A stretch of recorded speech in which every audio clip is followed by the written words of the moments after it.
Greetings, all, and welcome to another episode of That's What's Up, where we talk about perspective and seeing things differently. I am your host, 1000Watts, and as always, it is truly a pleasure to be here in Florida sunshine. A little bit of shade right now, but we're still in the sun, and offering this episode. In today's episode, we're going to talk about words. Words are something that we use all the time. Me being a writer, I use them constantly, but I don't think we really often contemplate and think about the power behind the words that we use. So I'd like to start with a quote. It says, "Words are like arrows. Once you fire them, you can't draw them back." And if you think about the words that we use, typically when we use words, we're using them toward another person. You think about them in the context of that quote. Words are like arrows. Once you fire them, so once they shoot out, we can't draw them back. They hit that target, the person, and they leave a mark. They make an impact. And that impact could be, it could make them sad, it could make them mad, it could make them happy, it could move them, inspire them, motivate them. It depends upon the words. But I think if we really reflect on the words that we use in the context of that quote, words are like arrows, and once you fire them, you can't draw them back. We would really be choosy about the words that we tend to fire out of our mouths, specifically when we're talking with other people. And that leads me to my second point. Well, before I get there, let me offer a little bit more on the last thing. One of the ways that we can become conscious, other than, kind of factoring in that quote, is to view the words or consider the words that we use through the text lens. And by the text lens, I mean, words are text. That's what they are. But in our communication with other people, only 7% of the message comes through in our words. The other 93% comes in with our tone of voice and our body language, and all of the different factors that go into those two things. So the words really only amount for 7% of the message. If that is the case, then that means we need to choose our words very carefully, very clearly, and make sure that we're saying the words that we actually want. So what I try and do is consider the words through the text lens. Text are words, but we also have subtext, the words below the words. We have context, the words within the words, and then we have supertext, the words beyond the words. With subtext, we're talking about an inference, or what someone is implying, whereas with context, we're talking about what they truly mean. And then with supertext, the words beyond the words, we're talking about a deeper inference, which we extrapolate something from. So we're talking about an extrapolation. So all of this goes into factoring when I hear words. So when I hear, "Hey, how you doing?" I listen to the words and I filter them through that text. What's the implication there? Are you really just checking on me to see how I'm doing? What's the meaning? Do you really, mean how are you? Or, is there another hidden meaning underneath that one? And then naturally, of course, are you digging a little deeper? "Hey, how you doing?" My response back may be, "I'm good." And again, depending upon the tone and the body language that's used, the extrapolation or the meaning or the inference can become clearer. So those are two little things that I kind of use for myself to make sure I try and stay conscious of the words that I use out of my mouth. Now, back to the subject that I mentioned just a second ago. One of the most fascinating things that I find about words is how we use them when we deal with people. We use them to identify each other. You can look at me and see I am a male, hair on my face and all of that. You see I'm African American. Those are two identifying factors about me that put me in a group. And that's typically how we identify people. We identify them, based upon similarities and differences, and kind of categorize them and group them together, and then we put a label on them. Male, black, from the Bronx. So I'm a New Yorker. Now, hey, that's a good one. Here we go, because that leads into my next point.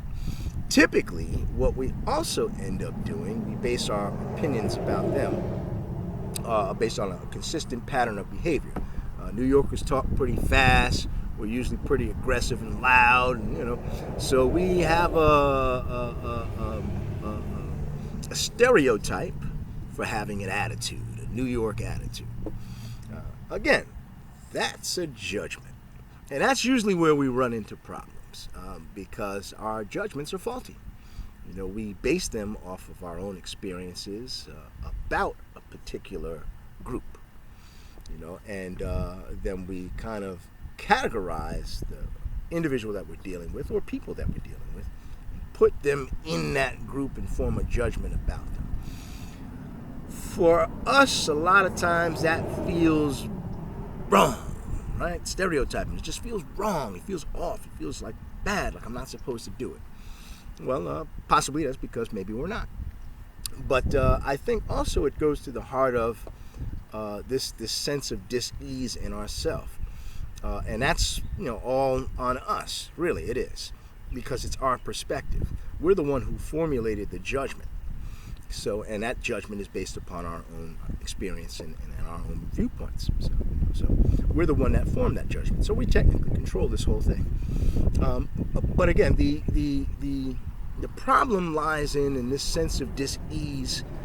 Comes from this idea of judgment and thinking that judging is wrong. We feel bad because we know we're not supposed to do it, or we feel angry because someone should be that other. They should be living up to this model or this mold that we made, that we created, and that we basically placed them in, which is very, very unfair. But that's where we always run into the problems. And again, I'd like to offer another little solution, a different perspective on this one. Really, I just have to keep things in mind. The first thing that we have to keep in mind, number one, we are dealing with a group of individuals that are unique in their own distinct personalities. They have their own idiosyncrasies.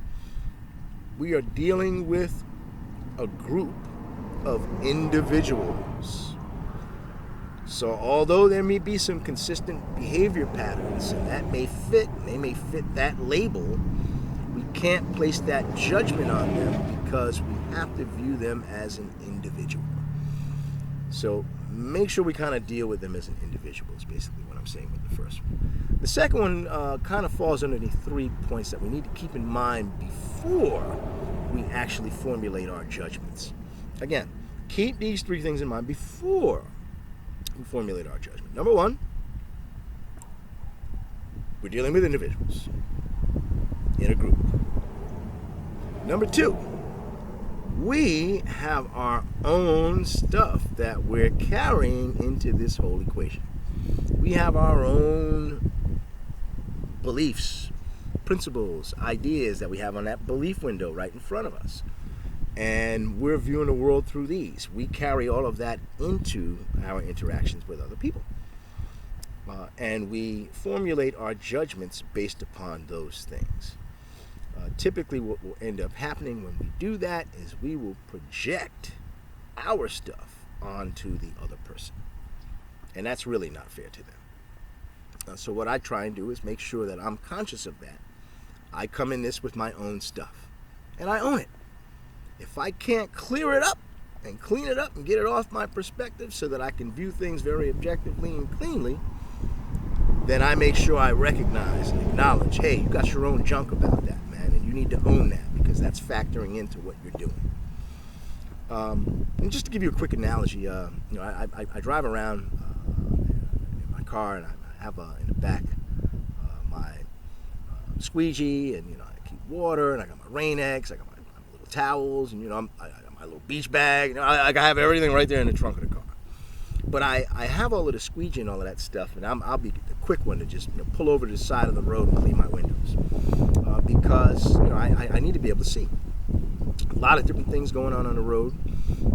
The little splotches that are on the windshield, sometimes for me they create glares, and so I don't like that. I can't, to me that's just not safe. So I'm like, nah, I'm going to make sure I do what I need. I'm going to clean these windshields. All right. Now you think about it. This is just a habit. We're creatures of habit. If that is my habit about driving around in a car which weighs a couple of tons, what do you think my habit's going to be in reference to my perspective on life, my viewpoint about the world? Here, I'll show you. I have on glasses, right? One of the things that I always have in my pocket, a cloth, so that I can clean my glasses and make sure I can see everything very well. I need to have clear vision. I have to have a clear, clean perspective if I'm going to use my brain to judge things. And I think we walk through life with discernment, so why not do that in our conversations that we have with other people? The last thing that I think I want to bring to mind, and this is the third point, people change. Yes, we do have consistent behavior patterns, and yes, those consistent behavior patterns create habits for us, and yes, those habits are actually good indicators of future behavior. Nothing wrong with all of that, but recognize before we form the judgment, people change. So I'm dealing with an individual, I got my own stuff, and it's very likely that this person who I'm dealing with may be different now.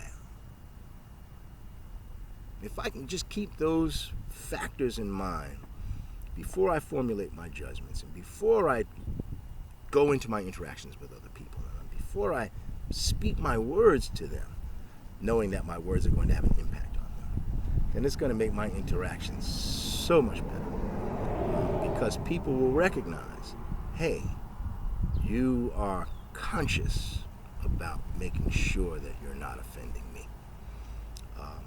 And really, I do that simply because I want the same thing. I want people to be conscious of, hey, I don't want you to offend me. Knowing me and a guy from the Bronx, I can get a little unruly when I get offended. No, we don't do that anymore.